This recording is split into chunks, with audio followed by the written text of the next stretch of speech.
So here we are then, Middle-earth Shadow of Mordor, the game that somehow fluked a 9.3 from IGN. Oh, and if you listen closely now, you can hear Lord of the Rings fans just furiously typing in the comment section. You'd think that these guys would eventually realise that they should move away from the middle of the earth, because in the core it is actually 6,000 degrees Celsius, or for you Americans who don't know how to use a metric system, 10,800 Fahrenheit. I too enjoy nice little holiday getaways in the sun, but just like a Vindaloo, that's a little bit too hot for me to handle. So, Shadow of Mordor, we start off in some kind of dream or spiritual realm, where it looks like what appears to be my son is dead on the floor. I pick up his sword and realise that it's broken in half. We then get some sort of flashback to me training him, and this is where I think, wow, I really should have trained him properly. He'd probably be alive right now if I did. Instead, I'm just insecure about my own fighting capabilities, so I just alphaed him at every chance I got. The game then gets a bit confusing because we flash forward, but not far enough forward so we're back in the spiritual realm, far enough forward so that there's just some ugly orcs attacking us. After ramming our way through some orcs and taking down the small army that was on the bridge, I then find my son and tell him to go and look after his mother,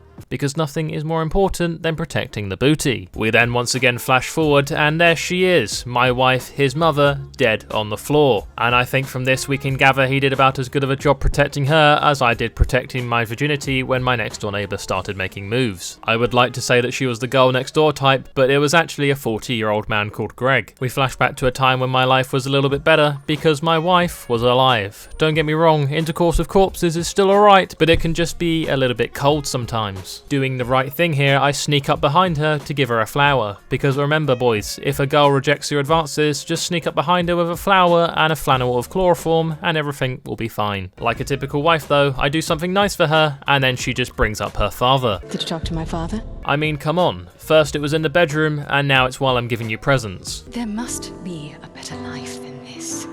And there it is, she's going off on one after I've just done something very nice for her. There was no need for this to turn into an argument. I think I'm beginning to understand why the rates of homosexual people have dramatically rised in the last 20 years. A little bit later in the future, and we find out that this is how it all ended. My son nowhere in sight, and my wife being held by an Uruk. And to be honest with you guys, looking at the size of them, I'm really hoping that all they do is just kill her. So this is it, the moment we've all been waiting for. My family is about to be executed. We are introduced to a man called the Black Hand who will be doing the executing, and all I'll say is I really wish he was more like the Black Hand from Mad Max. I realised when editing this that it is actually the black finger in Mad Max, not the Black Hand, but I mean there's not that much of a difference. One just fingers black paint, the other one fists it.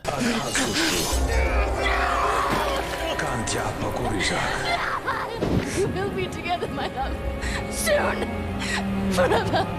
Forever is a long time now that I think about it. I really hope that marriage vows don't continue to the afterlife and we can just go our separate ways. You can't really blame me for how she was bitching at me earlier just after I gifted her a flower. So the Black Hand finishes up sacrificing us all and then asks for the Elf King to enter him. Instead he enters me, which is totally not cool bro, there was no consent there. But I guess now that he's in me I best get to know him. I don't find out what the elf's name is, but I do find out that we are bound together by some kind of curse put on us by the Black Hand, banished from death and forever stuck within the walls of Ardar. And now our mission is to find the Black Hand and lift this curse. Unless, of course, me and the elf become really good friends and we don't want to lift it anymore and we want to be bound together forever. It would be more of a blessing than a curse. I think it's fair to say after losing my family and becoming bound to an elf for the rest of my life, I was slightly annoyed. Don't you just hate those little annoyances in life, like squirting out the ketchup and it's all watery, slightly overdoing your toast, not putting enough milk in when you make cereal, stubbing your toe on the basement door while going down there to give your prisoners their daily crackers and water, and of course, watching your family die in front of you. Anyway, I'll stop complaining about all the little things that annoy me in life now. We find out that the elf must have been radicalized at some point during his lifetime because he has incredible interrogation skills. He manages to find out some information about a slave who swore that he once fought the Black Hand. Unfortunately, he's being held captive by one of the Captain Uruks, so I guess now I've got to go and show him my sword skills that I learned beating up my son. On my way to rescue this slave, I wanted to see what it was actually like for the life of these slaves and if it was really actually that bad, so I decided to do a little bit of a social experiment. Don't like them ruins. They're creepy. And it turns out that yes, the Uruks do Sparta kick them off of hills. Here we are then. It was time to get going in taking down the man they called the Slaver.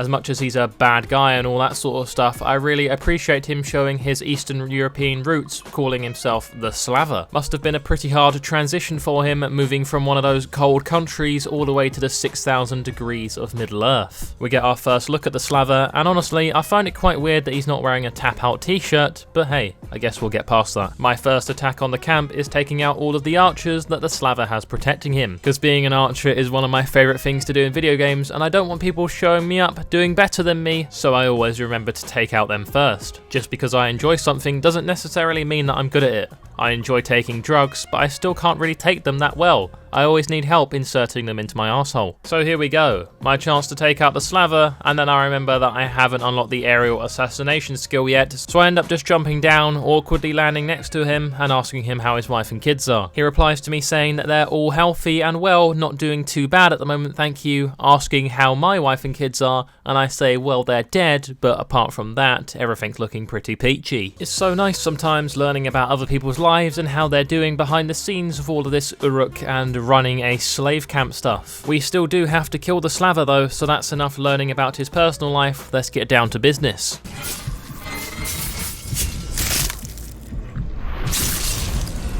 I'm dying.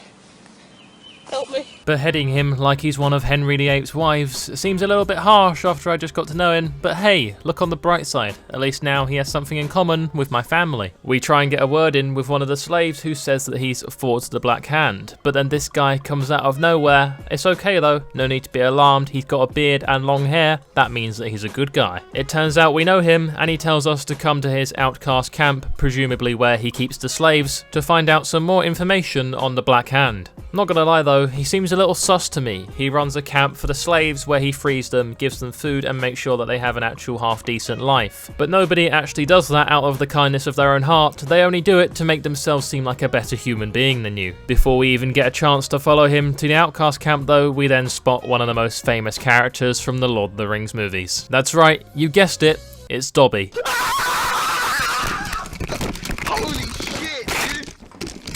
Obviously I'm intrigued by what Dobby is doing here, so I decide to follow him. I mean, what's the worst that could happen? When chasing Dobby, it really hits me that he's a bit like a crackhead, who's just nicked your last 8-ball that you secured before we all went into lockdown. As well as possibly having a narcotics problem, we then also find out that Dobby is very similar to a magpie. He's stolen some jewellery and just left it lying around in his cave. So if he's not going to do anything with it, I might as well get down to cash converters and make me some money off that bad boy.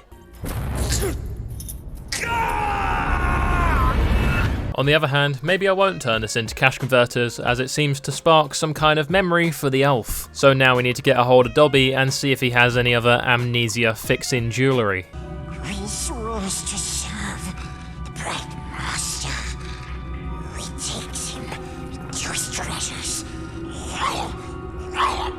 So Dobby is able to see the elf and he calls him the Bright Master, promising to guide him to his treasures. Also, did anyone else notice that Harry Potter Easter egg at the end? He started saying the word Gollum. I make my way to meet an orc because I hear he has some information that I'd like to know. And also, I've heard that they're like the prostitutes of this world. I find a slave who says that his brother needs saving, so I decide to follow him. Forgetting I'm an absolute unit, I completely clobber him. And it turns out after breaking about 3 of his ribs, smashing into him, he doesn't want my help anymore. I meet up with the orc, and it turns out his name is Ratbag. He has very old, saggy skin and barely any teeth in his mouth, so I guess the whole prostitution thing was pretty accurate. We do some interrogating of Ratbag, which isn't really interrogating, it's just putting my hand on his head, using the powers of the elf and extracting any information we need to know. We find out about this captain who he wishes to replace as the captain, and then he will tell us more information about the Black Hand. A bit like a Harvey Weinstein, you do this sexual favour for me and you can be in my movie kind of deal. We arrived at the settlement where Captain Goroth was in charge. All I had to do was murder him and make it look like Ratbag did it, and then Ratbag would be the captain. It's kind of weird that that's how power used to work. If you could defeat the man or woman in charge, you would then be the one in charge. Imagine that happening these days. I just go up to the Queen, drop kick her out of the top of Buckingham Palace, and all of a sudden I'm the king.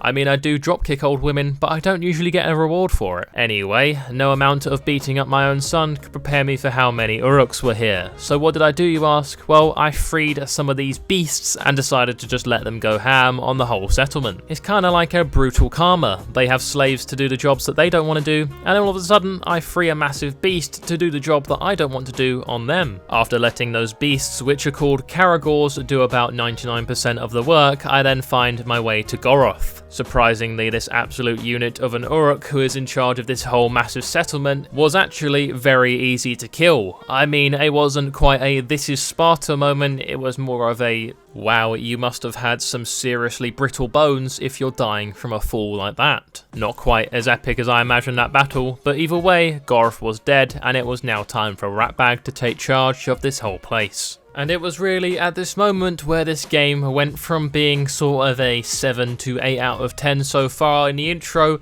to a solid 9 to 10 out of 10. You can ride the Caragors and just tear up all the Uruks while being on said Caragor. So that is exactly what I proceeded to do for probably about the next 15 minutes, was just ride around the map tearing up as many Uruks as I possibly can while on the back of this Caragor. We will see what Ratbag and the Outcast camp both know about the Black Hand and what else Dobby holds for us. But until then, guys, I hope you enjoyed the video. Be sure to let me know if you want to see more Shadow of Mordor. Subscribe if you're new around here and enjoy the content. Leave a like if you did enjoy the video. Thank you all so much for watching. I really do appreciate it, and I'll see you in the next one. Bye-bye.